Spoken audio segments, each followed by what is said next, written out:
Olá, eu sou o João de Vasconcelos e esse é o Coisa Pública, o podcast que discute os principais problemas do Brasil e conversa com quem está trabalhando para resolvê-los. Hoje a gente vai falar de educação. A área é bem complexa e envolve outros temas como saúde, assistência social, segurança pública e cultura. Por isso, uma das maiores dificuldades dos gestores públicos é conseguir criar políticas públicas intersetoriais a fim de resolver alguns problemas estruturais. De acordo com os dados do MEC, o Brasil tem 48,6 milhões de alunos e 181 mil escolas, sendo que 77% delas pertencem à rede pública, ou seja, a grande maioria é de responsabilidade dos estados e municípios.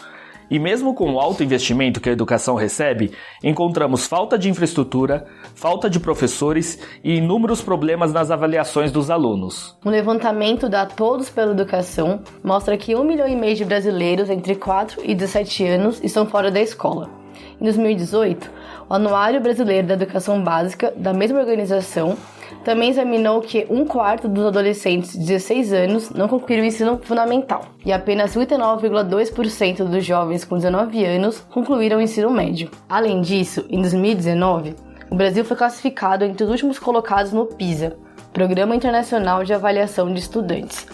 Das 79 economias avaliadas, o Brasil ficou na posição 57 em leitura, 66 em ciências e em 70 em matemática. Com notas abaixo da média das nações participantes, o Brasil continua com notas estagnadas. Para a gente entender esse tema complexo, eu, a Natália Almeida e o Vinícius Santana do CLP vamos conversar com Caio Calegari, economista e coordenador de projetos no Todos pela Educação, e com Daniel José, deputado estadual pelo Partido Novo por São Paulo. Mas antes da gente começar, eu queria deixar um recadinho. Se você gosta desse podcast e de todos os conteúdos que a gente faz no CLP, não deixe de acessar nossa página no Catarse e apoiar nossos projetos com o valor de só um cafezinho por mês. É só acessar catarse.me/CLP e, como sempre, a gente vai deixar o link na descrição do episódio. Além disso, se você quiser saber mais sobre educação, segurança pública, sustentabilidade social, desenvolvimento e todos os pilares do ranking de competitividade, assine a nossa nova newsletter mensal, a Desenvolvimento em Perspectiva. A primeira edição sobre segurança pública já foi um sucesso e agora a gente começa 2020 discutindo educação também lá. Nela, você vai poder acompanhar mensalmente o contexto de todos os pilares do ranking de competitividade dos estados. É só acessar o link que também está na descrição do episódio e você vai fazer o cadastro para receber a próxima edição, além de conferir a última enquanto você espera. Vamos lá?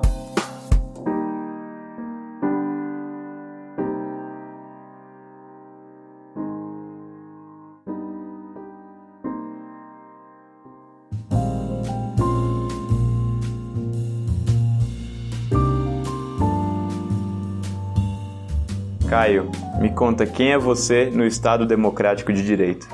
Vou começar com o meu nome, que é a certidão, né? A forma como a gente se encaixa no Estado Democrático de Direito, em primeiro lugar, desde que a gente nasce. Então, Caio Calegari, e eu sou coordenador de projetos no movimento Todos pela Educação, um movimento que atua em defesa da educação básica pública de qualidade, em defesa, portanto, do Estado Democrático de Direito. Sou economista, mestrando em Administração Pública e Governo pela Fundação Getúlio Vargas e, acima de tudo, aqui estou na função de um debatedor de educação e do futuro da educação e venho também na qualificação de entusiasta e de fã do trabalho do Centro de Liderança Pública. Maravilha, cara, bem-vinda. E, Natália, me conta de novo, então, quem é você no Estado Democrático de Direito? Bom, eu sou jornalista e eu acho que eu trabalho para levar informação, então eu imagino que o Estado Democrático de Direito democraticamente funciona a partir de informação de verdade e uma informação acessível, didática, básica. Acho que esse é o meu papel, levar informação para as pessoas. E agora a primeira participação do Vinícius no Coisa Pública. Então é sua vez também, Vinícius, me conta. Quem é você no Estado Democrático de Direito? Meu nome é Vinícius Santana, sou formado em Administração Pública. Acredito aí que eu sou mais um brasileiro inquieto, que crê que as instituições aí são as ferramentas na luta e na busca aí por justiça social. Todo mundo no lugar certo, então, pelo jeito. Para começar, Caio, a gente chegou a conversar com o Daniel José também sobre a questão de se é verdade que investir em educação hoje pode reduzir necessidade de custos de políticas em áreas como saúde e segurança, por exemplo. Então, para começar, a gente queria escutar o que o Daniel tem a dizer e aí depois a gente abre para a discussão aqui, tudo bem? Em primeiro lugar, obrigado pelo convite. É um prazer enorme participar do podcast Coisa Pública. Eu acho que existe um espaço muito importante para discutir temas relevantes para o país nesse meio de podcasts, e eu acho que vocês do CLP estão mandando super bem. Valeu, obrigado pelo convite.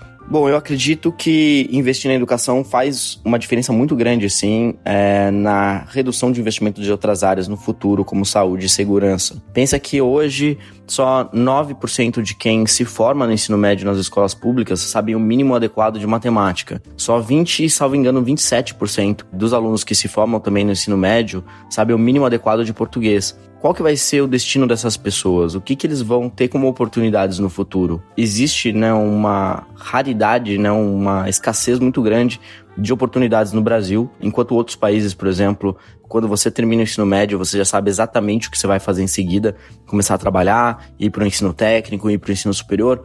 No Brasil, isso ainda é uma incógnita muito grande. Se você estuda numa escola pública, assim como a grande maioria de todos os alunos no Brasil, são 40 milhões de alunos nas escolas públicas brasileiras, se você fizer tudo certinho e se formar no ensino médio, o que vai acontecer com você? Você não sabe, porque não tem como dar vazão. E quando você tem que se virar sem o mínimo adequado de conhecimento, muitas vezes você cai na informalidade, muitas vezes você cai até na criminalidade. Então, para mim, é muito importante que a gente faça um investimento muito bem feito na educação e execute as políticas de educação com um rigor enorme para que no futuro a gente tenha menos necessidade de investimento na área de segurança e também na área de saúde, na medida em que as pessoas mais bem educadas também se cuidam melhor. Muito boa essa colocação do deputado Daniel José, mostrando a centralidade da educação. Uma coisa que a gente discutiu muito nas eleições de 2018, mas parece que está sempre fora, no final das contas, do que é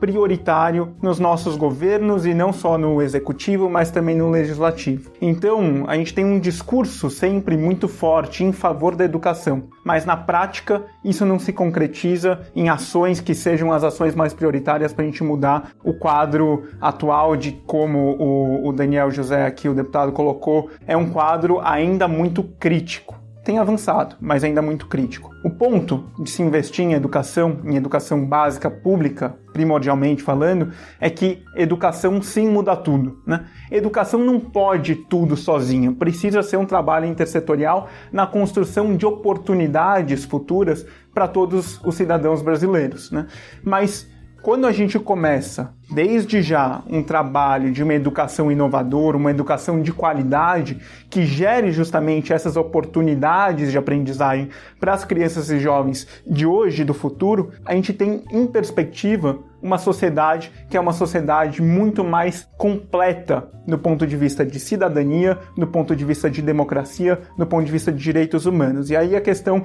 colocada, por exemplo, de impacto da educação na saúde. Questões básicas de aprendizado sobre como que é nosso corpo, como funciona nosso corpo, questões de higiene, tudo isso está ligado, no final das contas, às condições de saúde na sociedade brasileira. Em relação à segurança, a gente sabe que segurança e violência é uma temática muito ligada à desigualdade.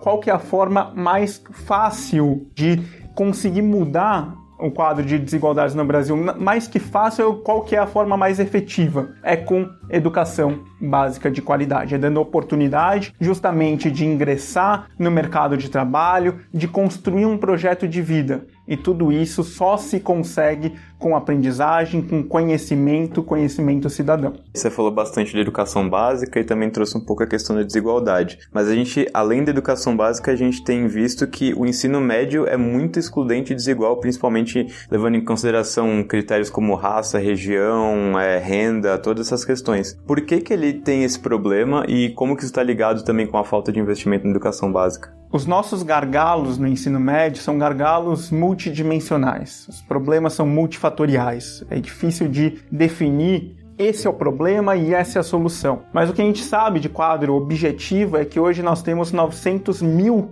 jovens de 15 a 17 anos que estão fora da escola. E quando a gente olha para as populações mais vulneráveis ou populações também mais pobres, o que a gente vê é que 40% dessa população, 40% dos negros e 40% da população mais pobre do Brasil está fora do ensino médio.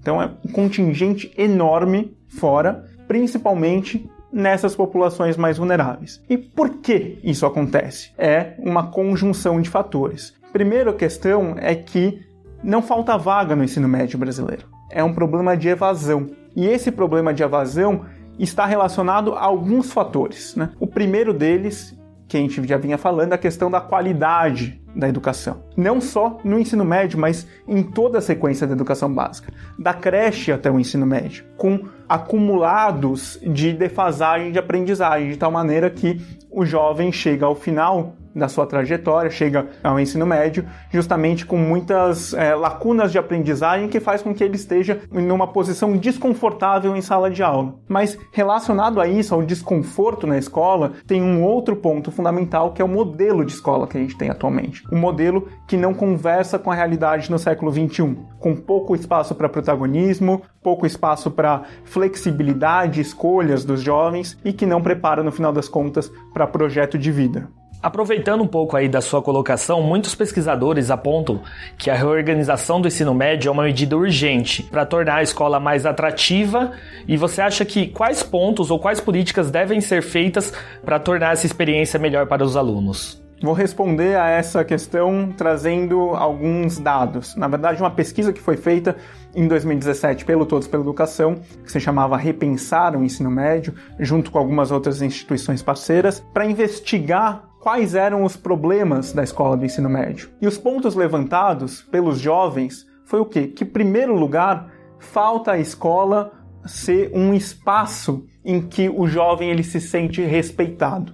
E uma das faces mais claras para isso é infraestrutura. Escolas de ensino médio caindo aos pedaços simbolizam para o jovem que aquele espaço não é um espaço acolhedor, para ele é um espaço que quer ele justamente ali na escola, presente e se desenvolvendo. Então, um dos trabalhos a serem feitos para melhorar a escola do ponto de vista de atratividade é justamente melhorar a infraestrutura, melhorar as condições da escola, o que também dialoga com outros tipos de trabalho que tem que ser feitos do ponto de vista curricular. Então, nós precisamos de uma formação de professores contundente, com um conteúdo que seja alinhado aos desejos e sonhos dos jovens no século XXI. E aí o currículo também, não só a formação de professores, mas o currículo. E uma outra política importantíssima, dentre várias, imagino que a gente vai falando de vários pontos aqui ao longo dessa conversa, mas que vale frisar porque é algo que tem sido feito já no Brasil. Um caminho que já tem seguido, né? Uma pista que nós temos hoje no Brasil do que pode ser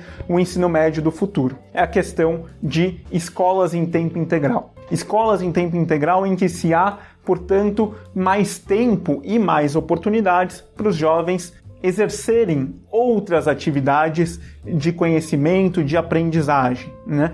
E quando nós falamos disso, também tem, lógico, a perspectiva trazida na discussão toda sobre reformulação do ensino médio, que é a ideia de trilhas formativas, em que os jovens possam seguir trilhas de conhecimento, de aprofundamento no conhecimento, de acordo com as suas vontades, de acordo com o que pulsa para eles em matéria de conhecimento e de saber. Tá, e a gente está falando bastante em como deixar a escola mais atraente para os jovens e como que a gente pensa em um plano de desenvolvimento para eles a longo prazo. Mas e a questão dos docentes, né? A gente quer discutir também como é que a gente consegue valorizar a profissão e como é que a gente pensa em um plano de carreira para eles. Para isso a gente conversou também com o Daniel José, ele mandou um áudio para a gente e vamos escutar o que ele tem a dizer sobre isso. Os sindicatos de professores ao redor do Brasil sempre defenderam a valorização da carreira da profissão como sendo um aumento de salário para os professores ou redução da idade de aposentadoria, como a gente viu recentemente no debate da Previdência. Eu enxergo de forma diferente. Eu acho que para construir uma carreira que de fato seja valorizada, existem outros aspectos que entram nessa conta. Por exemplo, a formação desses professores é um aspecto muito importante, tanto inicial quanto continuada. Então, se os professores, por exemplo, já na faculdade aprendem um conhecimento mais técnico, voltado para a sala de aula do que teórico, eles vão chegar na sala de aula muito mais bem preparados para ensinar os alunos e, por consequência, eles vão se sentir muito mais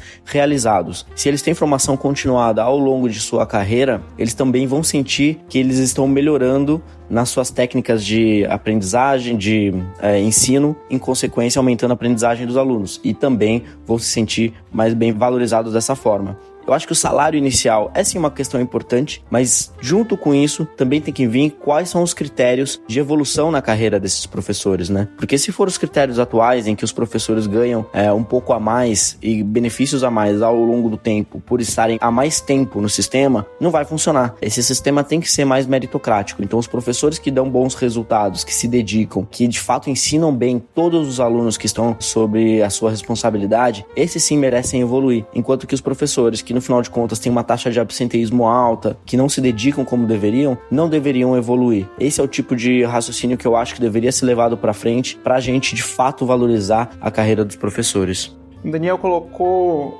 algo muito especial nesse debate, que é a questão de valorização dos professores como algo chave, né, para o desenvolvimento educacional. Eu gostaria de ter uma abordagem um pouco diferente. Primeiro, a perspectiva de que se educação muda tudo, se educação é justamente a pedra angular para o desenvolvimento da nossa sociedade, são os professores que mudam tudo em sala de aula, mudam tudo, no final das contas, apoiando todo o caminho de aprendizagem dos estudantes. Por isso a gente precisa de uma proposta, de novo, multifatorial. Falar de educação é sempre complicado porque você tem que falar sobre muita coisa que tem que ser resolvida ao mesmo tempo. E em matéria de valorização dos professores também é assim. Então nós precisamos sim de uma valorização salarial. A carreira docente deveria ser a carreira mais atrativa no Brasil, porque é a carreira mais importante para o futuro na nação. Mas hoje, os nossos professores recebem, em média, consideravelmente menos do que profissionais em outras profissões, mas com o mesmo nível de formação. Isso é algo que tem que ser corrigido. É lógico que não dá para corrigir de um dia para o outro, mas é algo que tem que estar em nossa perspectiva. Pelo menos equalizar essas condições de remuneração para que a profissão docente seja atrativa. E aí, junto com isso, de fato nós precisamos de um aprimoramento da nossa formação inicial e da nossa formação continuada de professores, para que os professores cheguem em sala de aula mais preparados com aquelas complexidades que vão ter que ser lidadas no dia a dia. Hoje nós temos aí cursos de formação de professor que muitos deles são à distância. Isso é algo um pouco complicado do ponto de vista de política educacional. Como que os professores vão ser formados à distância sem terem, portanto, contato com um professor que ensine a eles, no conversa olhos nos olhos, como que se controla os processos de aprendizagem, como que se lida com uma sala de aula com muitas vezes 30, 40 crianças. E, além disso, para finalizar, a questão colocada também pelo Daniel sobre uma carreira atraente. A carreira do professor tem que ser uma carreira atraente voltada ao desenvolvimento didático. O desenvolvimento didático é não necessariamente só trabalhar com os resultados dos estudantes, porque isso varia muito, mas uma carreira que seja construída pensando justamente em qual que é a evolução que os professores vão tendo em matéria das suas habilidades didáticas, para que o avanço na carreira seja algo que reflita, no final das contas, uma melhoria da condição de ensino na sala de aula. A gente falou então do ensino médio, como é que a gente deixa isso mais atraente, agora falou da carreira dos professores. Mas quando a gente pensa no ensino infantil, é uma coisa que a gente sempre escuta que existe uma defasagem de vagas, ao contrário do que você falou no ensino médio, esse tipo de questão. E a gente conversou com o Daniel também sobre a política de vouchers ou Vale Educação, né? Que é aquela política onde o Estado dá um valor financeiro para os pais e eles escolhem uma escola particular para os filhos. Então vamos escutar de novo o Daniel e daí depois a gente parte para essa discussão. Eu acho que essa é uma iniciativa muito importante que tem que ser levada para frente, assim como outras também. A minha maior preocupação é que todas as crianças e jovens tenham acesso a uma educação de qualidade no Brasil. Se esse serviço de educação vai ser executado pelo setor privado ou pelo setor público, para mim não importa muito. O que importa é que ele seja de qualidade a um custo justo. Então, o voucher, né, o Vale Educação, é uma alternativa bastante importante. É claro que para ela dar resultado, ela tem que ser muito bem desenhada e os critérios e os detalhes é que vão determinar se a qualidade da política pública vai ser boa ou não. Eu, em particular, defendo muito, até porque eu sou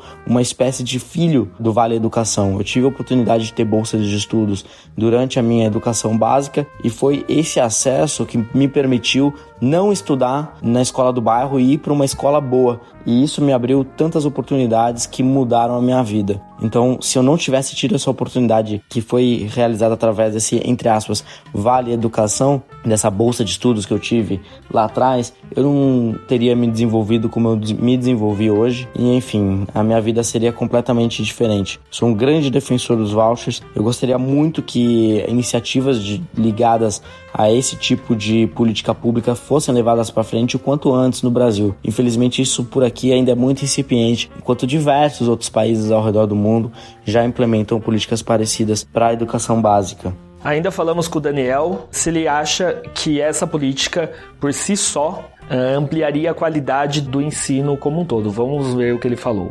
Não existe bala de prata para resolver o problema da educação. O programa de vouchers sozinho não vai resolver o problema da educação. A gente tem 40 milhões de alunos nas escolas públicas e 2 milhões de alunos nas escolas particulares. Então, o setor privado de educação, apesar de ser grande, ainda é muito pequeno comparado com o setor público. Então, você, de repente, fazer com que todo mundo tenha acesso a voucher vai fazer com que o mercado de ensino privado imploda. Então a gente tem que fazer as coisas com muita cautela e a gente tem que testar várias iniciativas inovadoras ao mesmo tempo para garantir o acesso a todas as crianças e jovens a uma educação de qualidade. Então, não existe uma solução única. Ela tem uma escala limitada justamente porque o setor privado ele tem uma escala limitada. Para muitas localidades vai fazer muito sentido, como, por exemplo, para as grandes capitais, para os grandes municípios, por exemplo, do estado de São Paulo.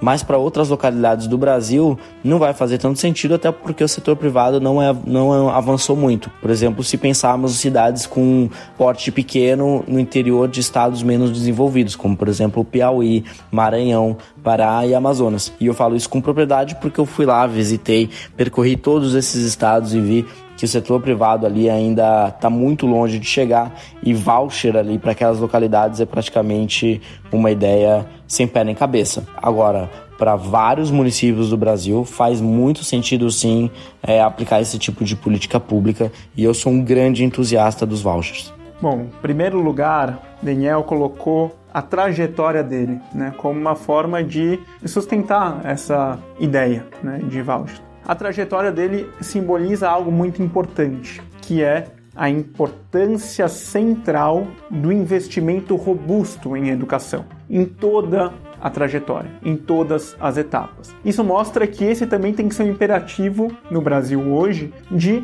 investir mais em educação, investir melhor também, mas investir mais em educação. E a mesma coisa tem que ser pensada quando a gente está pensando a questão das nossas lacunas na educação infantil. De fato, na educação infantil, a gente tem que dividir a análise em duas partes: creches e pré-escolas. Creche não é obrigatória, pré-escola é dever de todas as famílias matricularem as suas crianças de 4 a 5 anos na pré-escola. E nós temos ainda um déficit grande, um número grande de crianças de 4 a 5 anos fora da escola, muito em função ou de falta de vaga, principalmente na rede pública, ou questão dos pais e dos responsáveis não estarem ou informados ou interessados em matricularem as suas crianças nas escolas de educação infantil. Bom, quando a gente está pensando então qual que é o desafio na educação infantil. Existe um desafio de acesso, mas o desafio maior é um desafio de qualidade. E é interessante perceber a pouca avaliação das nossas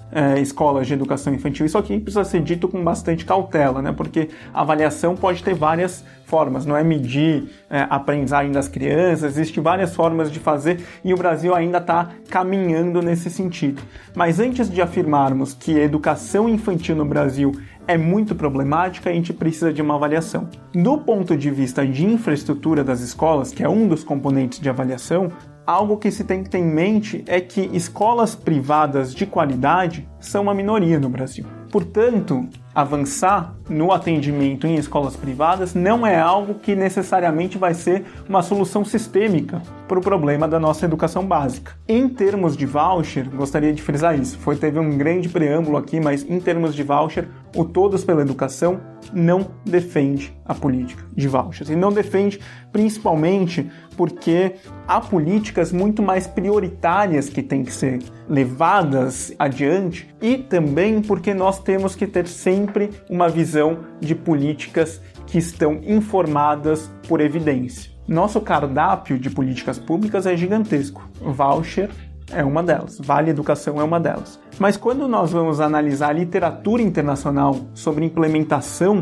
de políticas como Vale Educação, o que nós percebemos? Em primeiro lugar, que não tem consenso teórico nem respaldo empírico na literatura de que programas de voucher são caminhos efetivos para uma educação de qualidade em escala no Brasil. Os resultados na literatura ou são pequenos, muito pequenos, ou são nulos ou até são negativos. Portanto, eu preciso ter muita cautela mesmo, porque introduzir uma política dessas no Brasil pode ser algo, no final das contas, que faça a educação brasileira regredir. Como o Daniel colocou, tudo isso tem que ser debatido, sim. Tem que ser muito debatido, modelos têm que ser criados, estruturados. É algo que é importante a gente analisar, né? É importante a gente discutir e também tentando fazer esse contato com a literatura internacional. Agora, para a questão de educação infantil, o nosso foco, a nossa prioridade tem que ser melhoria da qualidade da infraestrutura nas escolas e melhoria da formação dos educadores na educação infantil.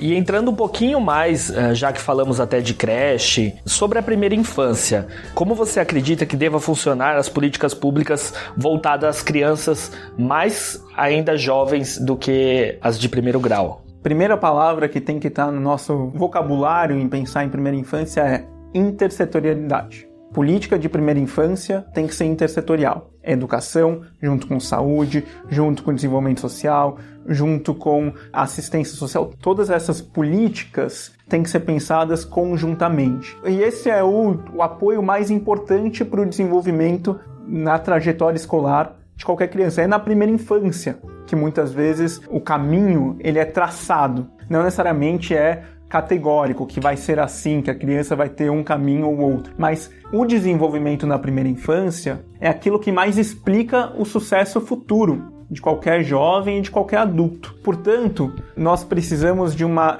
centralidade do foco na primeira infância, com investimento pesado na primeira infância, nessa perspectiva intersetorial. Não é fácil desenvolver trabalhos intersetoriais, mas nós temos exemplos muito claros no Brasil de como fazer isso, desde o governo federal até os municípios. E o Daniel José também contribuiu para esse debate, vamos ouvir o que ele falou.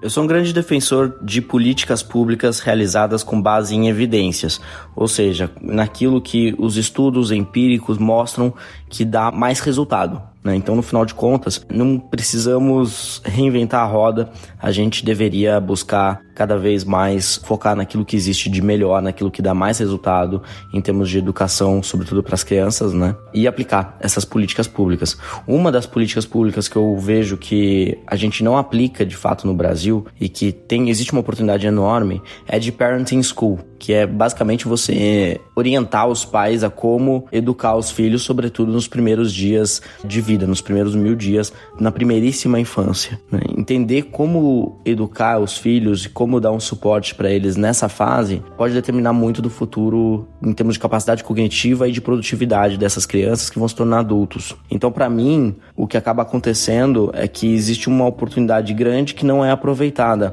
porque a maior parte dos pais no Brasil enxerga como a maior responsabilidade deles a saúde do filho, né? Então, os pais brasileiros se preocupam muito com a sobrevivência das crianças, né?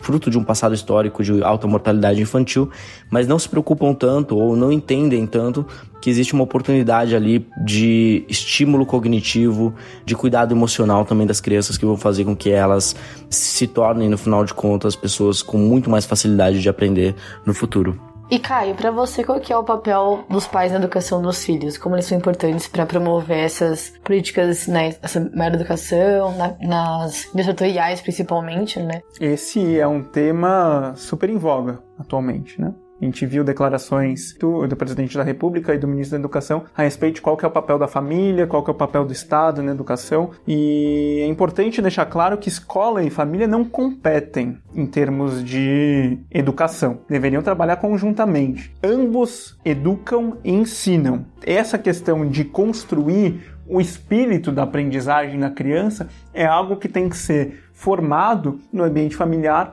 quanto no ambiente escolar. De fato, existe uma questão fundamental aqui que é antes mesmo da criança entrar na escola. Isso já tem que ser trabalhado. Daniel José coloca isso muito bem. Essa educação parental nos primeiros anos de vida, isso é central mesmo, para que a gente consiga fazer com que as crianças se desenvolvam num ambiente que seja um ambiente saudável. As consequências de um desenvolvimento em um ambiente com, por exemplo, estresse tóxico, são nefastas as consequências disso ao longo do desenvolvimento de uma criança, da vida de uma criança. Portanto, escola e família têm que trabalhar em conjunto nesse acompanhamento da aprendizagem das crianças. Pais e responsáveis, família de modo geral, escola sempre em contato. Antes do ingresso na escola, importante ter educação parental de uma forma também intersetorial.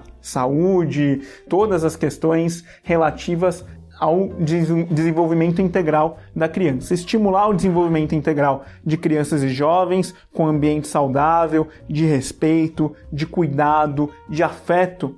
Esse tem que ser o centro da nossa educação, juntando, portanto, fazendo que escola e família deem as mãos nesse caminho. E uma pergunta um pouco mais, retomando o que a gente estava discutindo no começo, a gente falou bastante sobre que existem vagas, que o problema da educação no ensino médio, por exemplo, é evasão.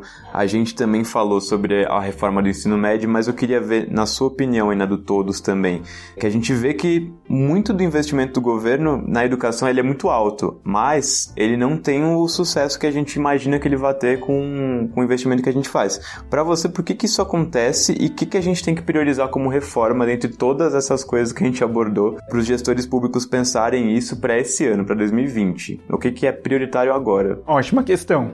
É uma questão que todos os analistas de educação, instituições, todos os parlamentares que estão interessados, que são comprometidos com a educação, estão se perguntando, né? Qual que tem que ser nosso foco e como, no final das contas, fazer diferente do que a gente tem feito no Brasil, aprendendo com os nossos erros, mas aprendendo também com os nossos acertos. Importante falar que essa discussão sobre investimento em educação, ela é uma discussão que tem algumas armadilhas. A primeira delas é: o Brasil já investe muito em educação porque investe muito em porcentagem do PIB, investe mais do que os países desenvolvidos. Verdade, o dado é esse. O Brasil investe 6% do PIB em educação, a média dos países desenvolvidos é 4,5%, 5%. Mas quando nós vamos olhar o investimento por aluno na educação básica, esse investimento é muito menor. E mais que isso, nós temos um problema gigantesco do ponto de vista redistributivo. Nosso investimento na região norte e na região nordeste é muito menor do que o investimento que se faz em alguns dos grandes centros econômicos do país, né? Então nós temos um investimento que nas cidades, nos municípios, nas famílias mais vulneráveis, é um investimento muito pequeno, muito aquém do que deveria ser para qualquer patamar mínimo de qualidade da educação. E relacionado a isso, eu trago qual que é a visão do Todos pela Educação, e minha em particular, a respeito de qual que tem que ser o centro das nossas atenções no ano de 2020. O centro da nossa atenção tem que ser investir mais em educação e investir melhor, garantindo que cada centavo investido seja revertido em termos de aprendizagem e investir de maneira mais redistributiva. A nossa oportunidade tem nome: Fundeb, que é o principal instrumento que a gente tem de financiamento da educação no Brasil. Esse instrumento, esse sistema existe desde 2006, antes dele, há 10 anos atrás, né, em 1996, já existiu o Fundef, que aí evoluiu para o Fundeb, que foi criado em 2006 e que existe até hoje. Mas por que tem que ser o centro de atenção em 2020? Porque, por lei, o Fundeb acaba em 31 de dezembro de 2020. Acaba. E, se o Fundeb acaba, o resultado é muito claro: caos financeiro em boa parte dos municípios brasileiros. Escolas fechadas, professores sem receber. Isso porque o Fundeb redistribui os recursos, dando mais recursos para os municípios, para as escolas que mais precisam. E se nós acabarmos com esse tipo de redistribuição, acontece que 1.000 municípios brasileiros veriam 80% dos seus recursos saírem dos cofres públicos. 80% dos recursos para investimento em educação. É, portanto, caos financeiro. Assim sendo, o Fundeb tem que ser a pauta prioritária de 2020 porque ele não pode acabar. Se ele acabar, é um retrocesso. Mas não só isso. Tem um outro caminho que é a questão de mantendo o Fundeb, aprovando um novo Fundeb, o que já está tramitando no Congresso Nacional, a gente pode falar mais sobre isso, nós temos também uma oportunidade gigantesca de melhorar o sistema de financiamento da educação, investindo mais em quem mais precisa e também garantindo que nós tenhamos mecanismos de financiamento que estimulem a qualidade da educação, tanto os resultados educacionais quanto as práticas de gestão. Legal, Caio. Esse é um assunto que está bem quente esse ano, né? Acredito que vai ser pauta aí forte do Congresso. Inclusive, a gente, aproveitando o gatilho aqui do Fundeb, né? Que em 2019 alcançou 156 bilhões de reais e ele garantia um investimento mínimo por aluno de R$ 3.016. Atualmente, 45% dos gastos de educação básica pública no Brasil são sustentados pelo fundo. E quais são as expectativas do Todos para esse novo Fundeb, se é que assim pode se chamar? Ótima colocação, você trouxe os dados que ilustram como que funciona o Fundeb, né? Portanto, é a política central, né, de financiamento da educação. Nossa visão primeira é que o Fundeb tem que continuar. É preciso ter permanência do Fundeb como uma política de Estado, né, e não só uma política de governo, porque é quase que uma propriedade, mais que um patrimônio do Estado brasileiro de direito, que a gente vinha falando, né? Estado democrático de direito, o Fundeb é um patrimônio desse Estado democrático de direito. Mas, para além disso, nós temos que avançar no Fundeb, aprimorar essa política, aprendendo o que poderia ser melhor e que nós não fizemos no passado e o que deu certo. Então, existem pelo menos 3 caminhos que o Todos pela Educação entende para aprimorar o Fundeb. O primeiro deles é ampliar a complementação da União, a participação que o governo federal tem nessa política para que nós tenhamos mais recursos sendo redistribuídos nesse sistema. Mais recursos, portanto, chegando em quem mais precisa, e para isso nós precisamos também de um formato mais redistributivo de como é destinada essa complementação. Hoje chega nos estados mais pobres. Nós precisamos que chegue nos alunos mais pobres, independente do estado, da unidade da federação em que se esteja. E um outro ponto é que nós precisamos reformular também o funcionamento do Fundeb na repartição dos recursos, não só aqueles que vêm do governo federal, mas também que estados e municípios trocam entre si. O jeito de fazer isso é uma reformulação um pouco mais técnica, podemos entrar também em detalhe depois, tudo explicado do que nós temos defendido no Todos pela Educação, que é a ideia de dar mais para quem tem menos, com um peso maior no financiamento para aquelas matrículas de alunos mais vulneráveis, estimulando, portanto, que as redes de ensino foquem seus trabalhos em garantir equidade de aprendizagem. Garantir não só a equidade de aprendizagem, mas a equidade de acesso também. Porque aí você garante que a matrícula do aluno mais vulnerável vai estar sendo efetivada e assim o recurso vai chegar para aquele município. Então é um caminho aí de avançar em vários campos para tornar o Fundeb uma política de maior qualidade, indução de qualidade e de indução de equidade. Do ponto de vista de indução de qualidade, algo que tem que ser discutido com bastante carinho e bastante seriedade nesse ano é a questão de como que a gente pode fazer para induzir qualidade através de resultados, através de recursos financeiros que estão atrelados a resultados educacionais de uma maneira que seja pensando na evolução, mas também com equidade, algo que tem que ser discutido. Um modelo que foi seguido, por exemplo, pelo Ceará, com o ICMS, a distribuição do ICMS por resultados educacionais. Isso é algo que tem que ser pensado para o Fundeb. Ainda tem que ser melhor apurado, melhor debatido, mas a gente não pode fugir desse debate. E falando em resultados, a gente tem discutido bastante a avaliação da educação brasileira com o PISA, por exemplo, né? Uma forma de medir alguns desses resultados, mas a gente vê que os últimos dados mostram que em matemática, ciências e leitura, as notas do Brasil estão estagnadas, assim, não teve nenhuma melhoria. Quais ações podem ser tomadas pelos gestores para melhorar um pouco isso e como que isso é uma forma de medir realmente a eficácia e eficiência da educação brasileira? O Brasil avançou muito em matéria de avaliação dos seus resultados, das suas condições educacionais, né? Vamos lembrar que o SAEB ele existe há poucas décadas, né? Que a gente tem o censo escolar de forma mais estruturada a partir de 2007, que nós temos também reformulações no Enem. Então, nós estamos avançando em matéria da nossa mensuração de condições educacionais, o que permite que a gente justamente consiga se balizar melhor do que precisa ser feito de mudança. Os municípios também podem usar essas informações das avaliações padronizadas para justamente identificarem quais são as escolas onde precisa de maior atenção pedagógica ou de maior atenção de investimento, quais são as políticas que deram certo quando a gente olha na série histórica. Nossa formulação educacional, ela tem que, como o Daniel José colocou, se basear, se informar por evidências. E as evidências são justamente essas informações que nós temos sobre as avaliações de aprendizagem e as avaliações contextuais. Legal. Agora mudando um pouquinho para o ensino superior, né, para a gente fechar o ciclo aqui de debate em todas as etapas da educação, perguntamos para o Daniel sobre a meta do PNE, que é elevar a taxa bruta de matrículas para 50% no ensino superior. Vamos ouvir o que ele falou.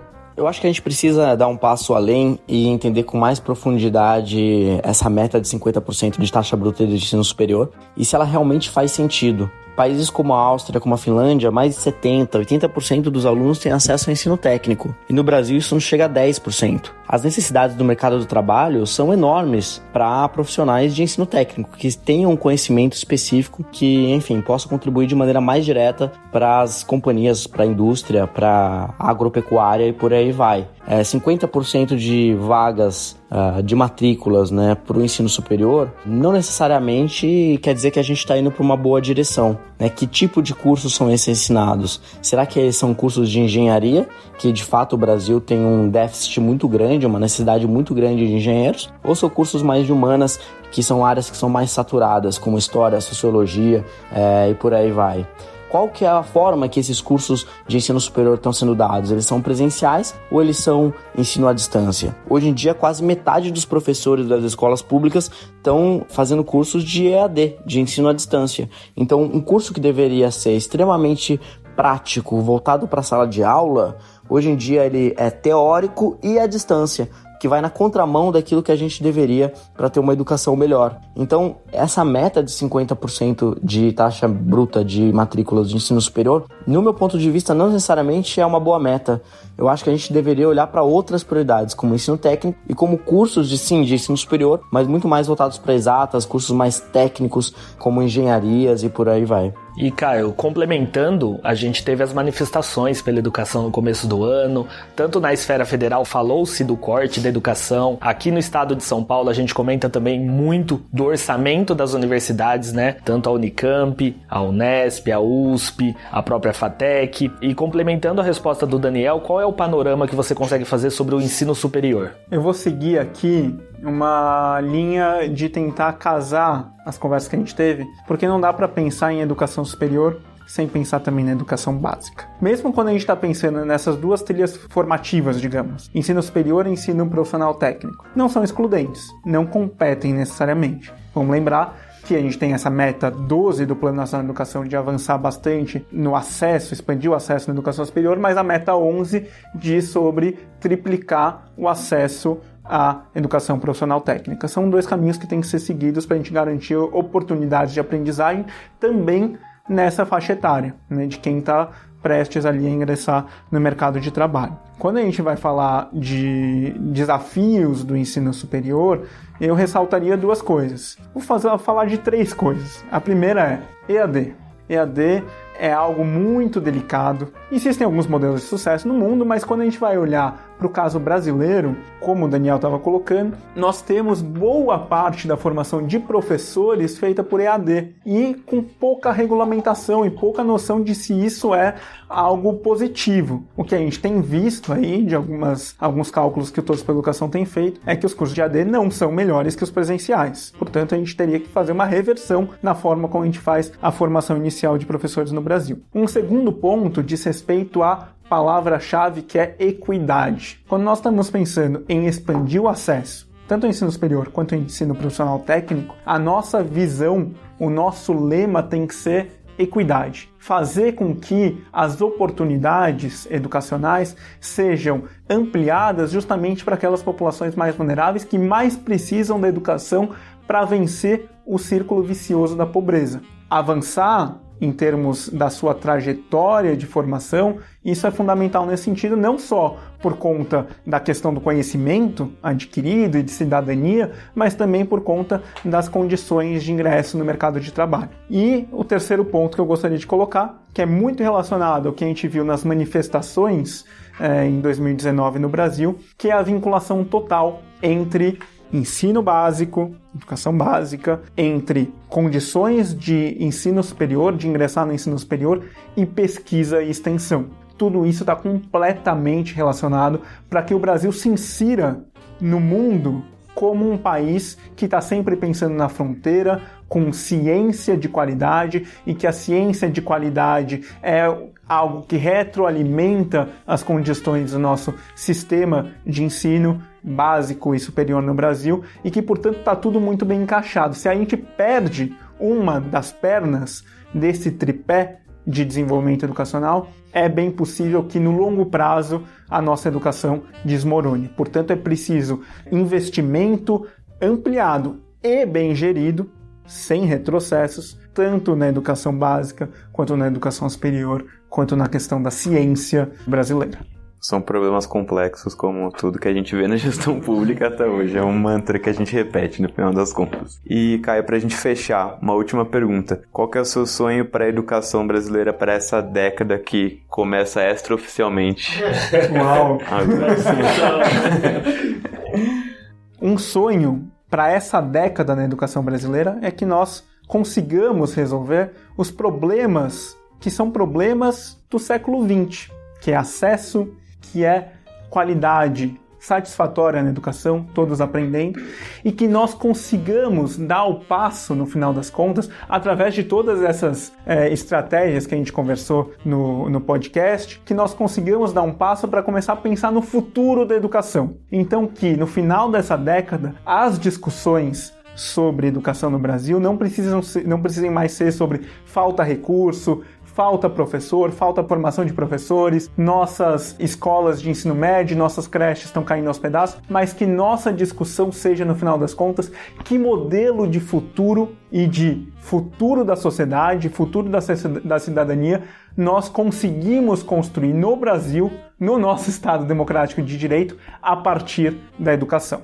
Eu queria agradecer muito a sua presença, foi um debate muito rico. Mais uma vez, a gente vai trabalhar junto agora para fazer dessa pseudodécada que começa uma década de melhoria na gestão pública e na educação. Eu queria agradecer demais a oportunidade de conversar com vocês, esse grande projeto que é o podcast Coisa Pública, toda a equipe do CLP aqui apoiando e sempre muito solícitos e sempre muito motivados em transformar a educação brasileira e o Estado Democrático de Direito melhorando as nossas configurações. E queria agradecer também ao meu colega Daniel José por toda a troca aqui, aprendi muito com ele.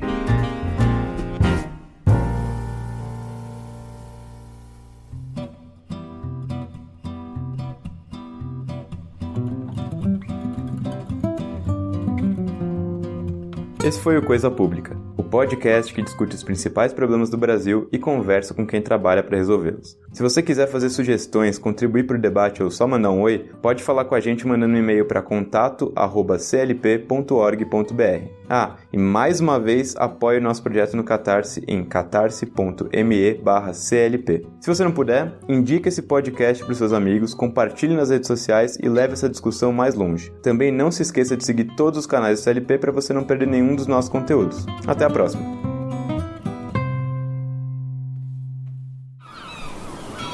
Este podcast foi editado pela Maremoto.